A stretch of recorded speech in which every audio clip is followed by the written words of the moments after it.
Bonjour et bienvenue. Aujourd'hui, on va étudier le cas du monohybridisme, l'étude de la transmission d'un seul caractère héréditaire. Dans un premier cas, on va étudier le cas de la dominance totale.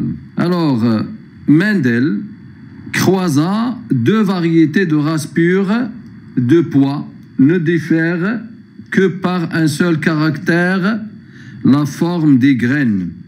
Après dessiccation, la première produit des graines lisses, la seconde produit des graines ridées.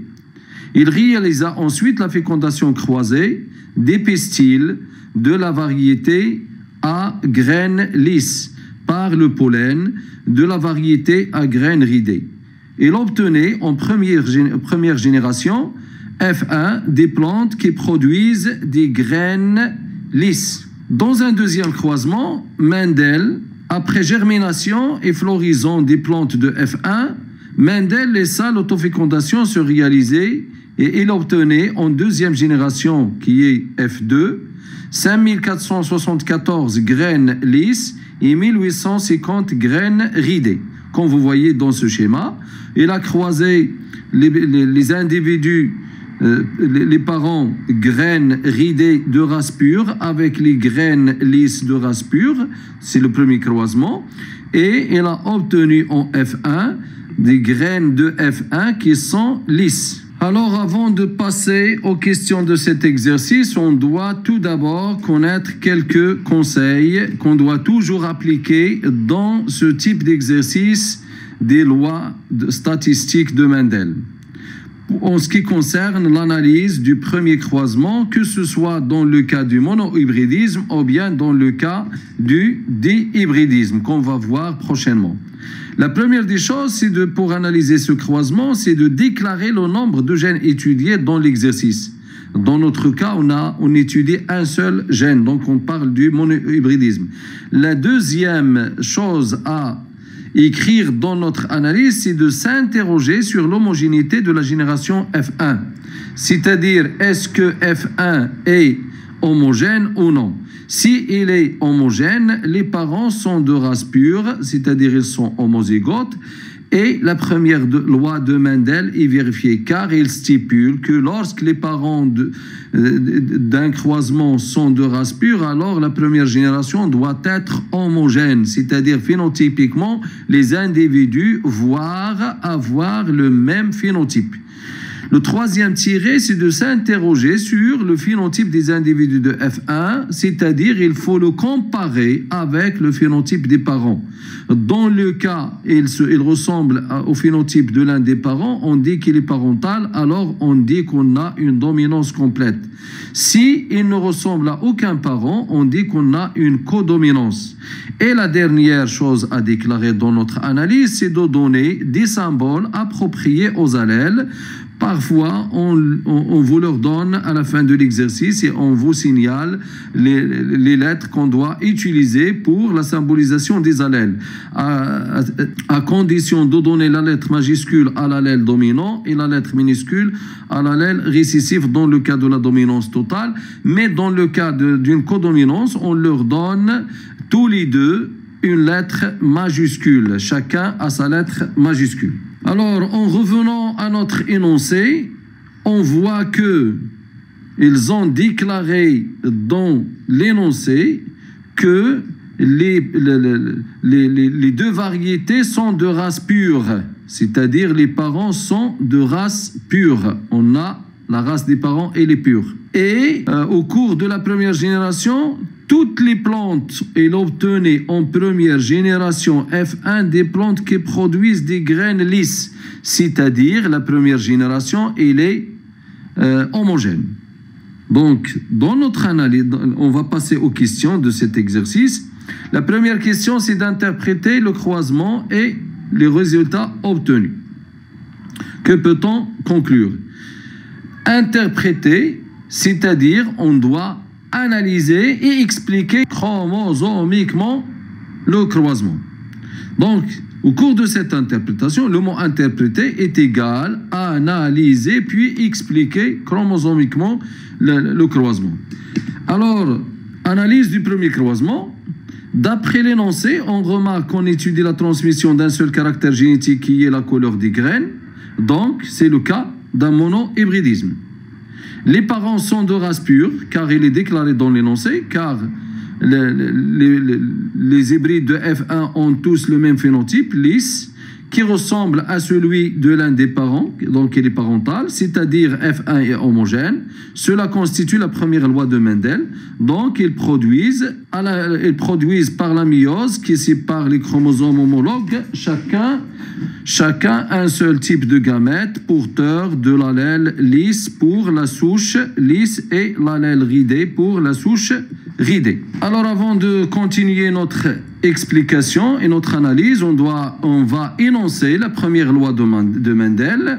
Mendel dit que le croisement de 12 souches de race pure produit en F1 des hybrides homogènes 100% de même phénotype et qui peut être parental dans le cas de la dominance totale ou intermédiaire dans le cas de la codominance. C'est-à-dire qu'à la fécondation, l'allèle lisse est dominant, dominance complète, car le phénotype des hybrides de F1 est parental. Donc, comme symbole, on va donner une lettre majuscule L à l'allèle lisse et une lettre minuscule R à l'allèle ridé. Alors, pour l'interprétation chromosomique, on opère comme suit. On pose des parents P1 croix P2. Le phénotype, on le représente entre crochets par la lettre qui symbolise l'allèle. Dans le cas de P1, il est lisse, donc on va lui donner grand L. Et dans le cas de la deuxième plante, l'allèle est ridé, donc il est récessif, on va lui donner un petit R. Les parents sont de race pure, donc ils sont homozygotes. Donc génotypiquement, le premier parent P1 aura un LL, car il est homozygote, c'est-à-dire il est pur. Et le deuxième aussi, il est pur, donc il va prendre R petit r. Donc, tous les individus homozygotes ou bien purs produisent un seul type de gamète. Donc, 100% on aura L et dans ce cas, 100% on aura un L. Un R. À la fécondation, le R se fusionne avec le L et on aura les individus de F1 qui sont hybrides avec un génotype grand L petit r et un phénotype 100% grand L. Alors, en revenant aux questions, la deuxième question nous demande de donner les génotypes et le phénotype des parents et des individus de F1, de calculer le pourcentage de chaque type de graines de F2, c'est-à-dire calculer les résultats expérimentaux. La quatrième question, c'est de déterminer les types de gamètes produits par les individus de F1 et réaliser l'échiquier de croisement du deuxième croisement, ainsi que de déduire le pourcentage de chaque phénotype de F2. Et à la fin, on doit comparer les pourcentages des résultats théoriques et les pourcentages des résultats expérimentaux. Donc, pour la dernière question, c'est de comparer les pourcentages théoriques de l'échiquier de croisement avec les pourcentages obtenus par Mendel en F2, c'est-à-dire qu'on a calculé au cours de la question 4. Donc, pour la réponse à la question 2, sachant que les parents sont de race pure, donc le P1, il est de phénotype grand L, donc il est LL. Le P2, il est de phénotype petit r, donc il est pur petit r. Et le F1 est hybride, donc il va avoir un génotype grand L petit r et un phénotype grand L. La troisième question, c'est de calculer le pourcentage de chaque type des graines de F2. On a le nombre total des individus de la génération F2 et N est égal à 5474 plus 1850, c'est-à-dire on a 7324 individus. On va utiliser la règle de 3 pour calculer ces pourcentages et on va avoir ces résultats, c'est-à-dire le pourcentage des individus ayant un phénotype lisse, il est égal à 5474 multiplié par 100 divisé par 7324 et on aura un pourcentage de 75%. De la même façon, le pourcentage du phénotype récessif, il est de 25%. Pour la quatrième question, la méiose chez les hybrides de F1 c'est par les deux chromosomes homologues au cours de la division réductionnelle et c'est par les deux allèles. Ainsi, chaque hybride va produire deux types de gamètes, à savoir un demi, c'est-à-dire 50% de l'allèle grand L et 50% de l'allèle petit r. Ainsi, les gamètes portent toujours l'un des deux allèles du gène, ce qui permet au phénotype récessif d'apparaître dans la génération F2. Cela constitue la deuxième loi de Mendel, qui est nommée la loi de la pureté des gamètes. Pour la cinquième question, où ils nous ont demandé de construire l'échiquier de croisement, cet échiquier, c'est un tableau où on place les différents types de gamètes produits par les parents et les différentes probabilités de fécondation, de génotype et de phénotype possibles. L'interprétation chromosomique du second croisement, on a F1 croix F1, les deux phénotypes sont lisses, ils sont de race hybride, tous les deux.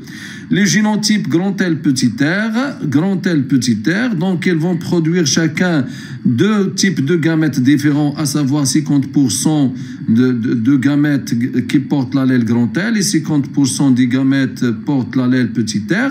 La même chose pour le deuxième individu ou bien le deuxième hybride. Et lorsqu'on les croise par le tableau de croisement à la fécondation, on aura les trois quarts des cases de cet échiquier qui porte le phénotype grand L et le un quart qui porte le phénotype petit r. Et dans ces trois quarts d'individus ayant un phénotype dominant, on a deux cases, c'est-à-dire 50% d'individus hybrides et 25% d'individus homozygote dominant. On voit que les pourcentages théoriques sont compatibles aux pourcentages expérimentaux. Ainsi, notre exercice prend fin. Merci et à la prochaine séance. لا تنسوا الإعجاب بالفيديو والاشتراك في القناة تشجيعا لنا للعمل بجد ونشر المزيد من الدروس إن شاء الله.